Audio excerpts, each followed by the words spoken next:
Okay, class, kamusta New Year niyo? Aba, ba't walang pumasok?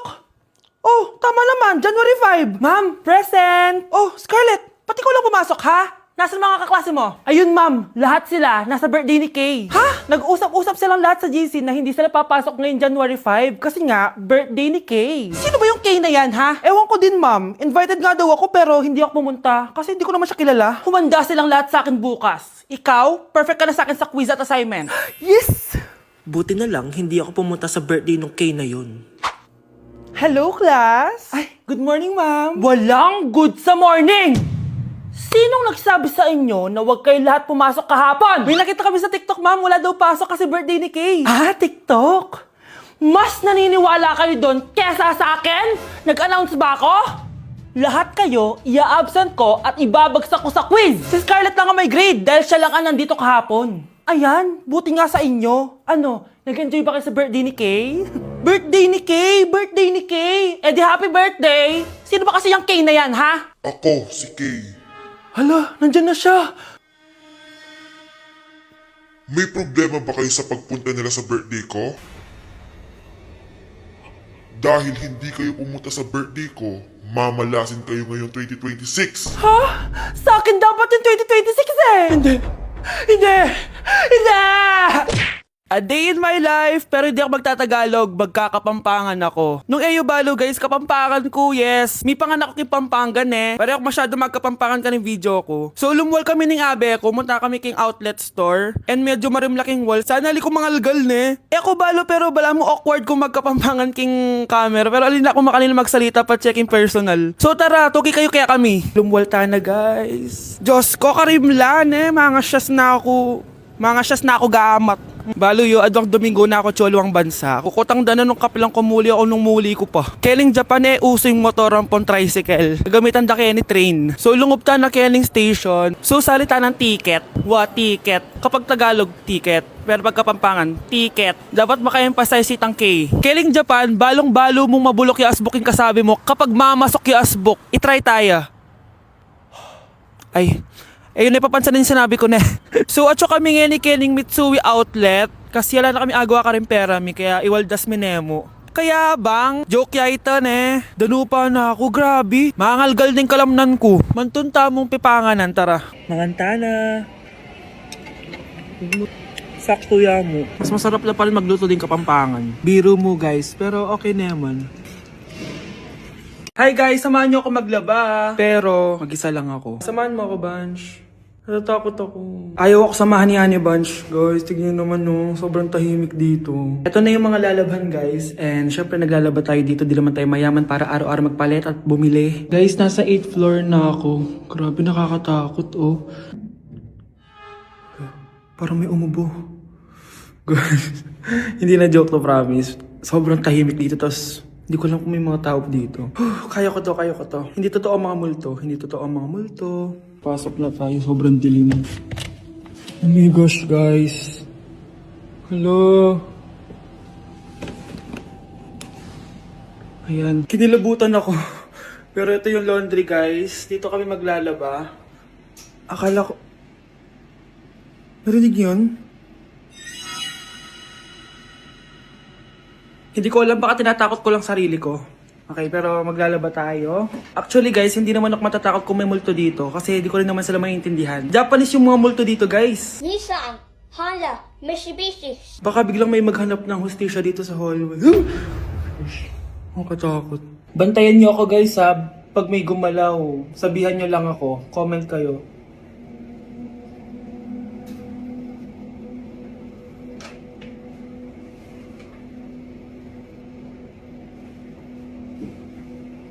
Babalik na ako sa hotel guys, hindi ko na kaya.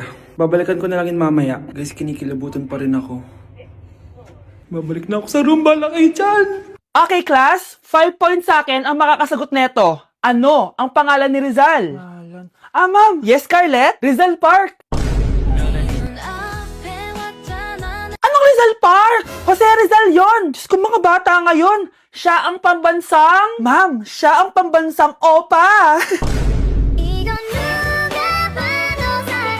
Siya ang pambansang bayani natin. Anong pinagsasabi nyo? Oh, kompletuhin nyo to. Ang kabataan, ang pag-asa ng busan. Mali! Bayan! Pinagluloko niyo ako, ha? O eto, ano ang sinulat na libro ni Jose Rizal? Ma'am, El Filibusterismo. Imnida. Tama na sana eh. Naloloko na kayo sa K-pop at K-drama na yan, ha? Last na talaga. Ayusin nyo na. Okay, class. Last question. Sino ang kapatid ni Rizal? Kapatid ni Rizal? Ah, ma'am! Eto, sure na ako sa sagot ko. Yes, Scarlett. Ang kapatid ni Rizal Park ay si... Elise Sandara Park. Ayoko talaga sa kanya. Bes, ayan siya oh, yung pet peeve mo. Hi! Panira ng araw. Okay, class. Break time muna tayo. Hala, naiwan kayo ba akong pagkain? Scarlett, may sobra pa ako. Baka gutom ka na. Talaga? Bibigyan mo ako? Oo, ano ka ba? Gusto ko maging close tayo. Parang bumabait tong pet peeve ko Hala, may quiz pala tayo. Bes, sabay tayo mag-review mamaya, ha? Naku, sorry, Bes. Kakain kasi kami ng jowa ko mamaya. Di mo ba kaya mag-isa? Ano ba yan? Ako na lang, sabay tayo mag-review. Tsaka, may reviewer din ako dito, oh. Ayan na naman siya. Sure ka? Ako talaga gusto mo kasabay mag-review? Oo naman. Ba't naman hindi? Idol nga kita kasi ang talino mo, eh. Sige na nga. Okay, class. Para sa activity natin today, pili kayo ng partner nyo. Best, partner tayo ah. Sorry na, best. Partner na kasi kami ng baby loves ko eh. Partner na kami ng baby loves ko eh. Tayo na lang yung partner, Scarlett. Ikaw na naman. Buti ka pa. Gusto mo ako makapartner. Ayan, perfect. Partner kayo ng pet peeve mo. Ha? Best, pet peeve mo pala ako? After mo siraan sa amin yan, BFF na kayo ngayon? Samantha!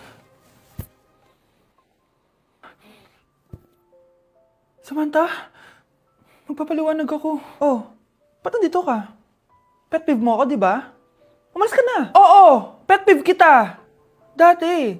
Kasi ang sungit mo sa akin eh. Tapos palagi mo ako iniinis. Alam mo kung bakit? Kasi gusto kita. Ha? Wala, never mind. Samantha! This year, ang Christmas decor namin dapat aesthetic, mala Pinterest score, minimalist but magical. Nay, ganito yung gusto kong Christmas decor. Need na lang natin ng ribbons, garlands, glitters, and maybe a glue gun. Tingnan mo, may ilaw pa sa bintana mo. Anong gusto mo, mag-parol show?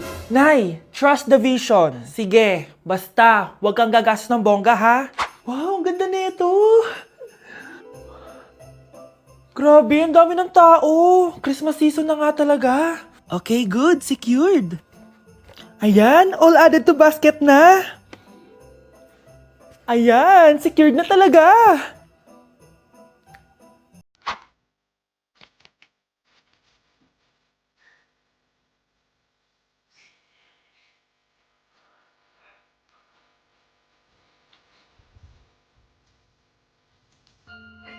Anak, paubos na yung ribbon, no? O, eto, ribbon ng cake. Same color naman eh. Pwede na yan. Nay, masasira yung tea. Magkaiba yung sukat, oh. Nay, ba't mo inopin yung electric fan? Mainit kasi. Ay, Diyos ko, ang kintab ng pusa. Ang gulo na tuloy. Gusto ko lang naman maging maganda to eh. Anak, maganda naman oh. Tingnan mo. At least, nagkaroon tayo ng mother-daughter bonding. Parang okay naman. O, di ba? I'm the OG interior designer.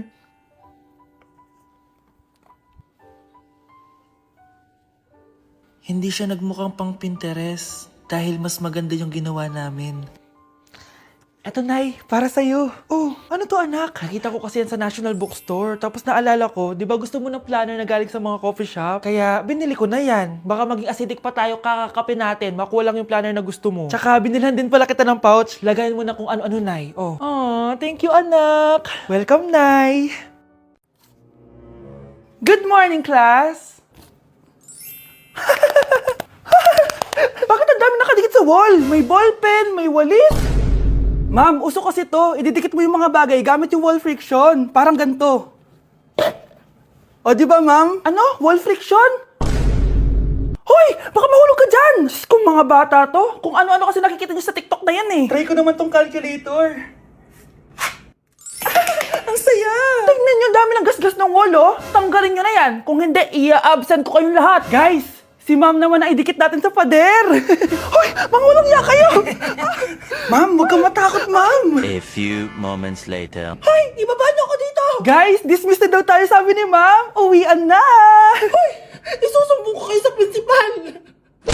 Yuck! Ang cheap naman ng uniform nila. Mukhang maasim. Walang class. 2025 na, Android pa din ang cellphone. Kahit siguro Messenger naglalag dyan. Ang ganda nga ng uniform, ang sasama naman ng ugali. Naka-iPhone ka nga, talo ka pa din naman sa ML. Ipabuhat yarn. Ang baho siguro ng classroom nila, no? Tapos nag-aagawan pa sa electric fan kasi wala naman silang aircon. Feel ko pinapalo sila ng teacher nila kapag nagkakamali sila. Ang boring siguro sa classroom nila. Mas masaya pa rin talaga sa public school, no? Balita ko, mga korap mga magulang niyan. Kaya madaming pera. May araw din kayo, men. Nakatikim na kaya sila ng steak? Feel ko hindi nila afford. Nakatikim na kayo ng pagmamahal sa magulang? Oh, sa pool! How dare you? Isang pitik ko lang, tumba ka na. Pipitik ka pa lang, tumba ka na. Tara na nga. Anak, gumising ka na. Christmas party niyo na. Christmas party na namin, Nay. Sana maganda yung regalong matatanggap ko mamaya. Kumain ka na dyan, anak, ha? Anong meron, Nay? Bakit ang dami pong pagkain? Siyempre, anak, malapit na magpasko. Tara, kain na tayo. Niluto ko lahat ng favorite mo. Talaga, Nay? Ay, sana palagi na lang Pasko. Ay, may nangangaraling ata. Wait lang, anak. Nangangaraling po. Ang seselage awetan na witang hando sa nga ng Pasko magmalaba joy joy. Merry Christmas po! Galing mo naman! No, ito, 10 pesos. Ayan na! 10 pesos? Ang ganda ng boses ko tapos 10 pesos lang bibigay mo sa akin? Alis na nga ako, kuripot mo. Wow, demanding pa. A few moments later. Okay, class, mag-exchange gift na tayo. Wow, ang bango neto. Thank you. OMG, bagong bag. Alam mo talaga yung gusto ko, ah. Thank you. Nasaan yung kay-exchange gift ko? Wala yung kay-exchange gift mo, be. Absent siya. Bawi ka na lang next year. Minsan na nga lang mag-Christmas. Absent pa siya. Okay lang yan, be. Huwag ka na umiyak. Paano na yung gift ko? Oo, anak. Ba't malungkot ka? Wala ako natanggap na regalo, Nay. Absent yung kay-exchange gift ko. O eto, para sa'yo, anak. Merry Christmas! Para sa akin to, Nay. Thank you! Akala ko wala na ako regalo ngayong Pasko. Siyempre naman, anak. Makakalimutan ba kita? Wow, ang sweet niyo naman, Mare. May fruit salad ba kayo? Pingi ko. Okay, class. Kamusta New Year niyo? Aba, ba't wala pumasok? Oh, tama naman. January 5. Ma'am, present. Oh, Scarlett, pati ko lang pumasok, ha? Nasaan mga kaklase mo? Ayun, ma'am. Lahat sila nasa birthday ni Kay. Ha? Nag-usap-usap silang lahat sa GC na hindi sila papasok ngayong January 5 kasi nga, birthday ni Kay. Sino ba yung Kay na yan, ha? Ewan ko din, ma'am. Invited nga daw ako pero hindi ako pumunta kasi hindi ko naman siya kilala. Humanda silang lahat sa akin bukas. Ikaw, perfect ka na sa akin sa quiz at assignment. Yes! Buti na lang, hindi ako pumunta sa birthday nung Kay na yun. Hello, class! Ay, good morning, ma'am. Walang good sa morning! Sinong nagsabi sa inyo na huwag kayo lahat pumasok kahapon? May nakita kami sa TikTok, ma'am. Wala daw pasok kasi birthday ni Kay. Ah, TikTok? Mas naniniwala kayo doon kesa sa akin? Nag-announce ba ako? Lahat kayo, ia-absent ko at ibabagsak ko sa quiz. Si Scarlett lang ang may grade dahil siya lang ang nandito kahapon. Ayan, buti nga sa inyo. Ano, nag-enjoy ba kayo sa birthday ni Kay? Birthday ni Kay! Birthday ni Kay! Eh di happy birthday! Sino ba kasi yung Kay na yan, ha? Ako, si Kay. Hala, nandyan na siya. May problema ba kayo sa pagpunta nila sa birthday ko? Dahil hindi kayo pumunta sa birthday ko, mamalasin kayo ngayong 2026. Ha? Sa akin dapat yung 2026 eh! Hindi! Hindi! Hindi!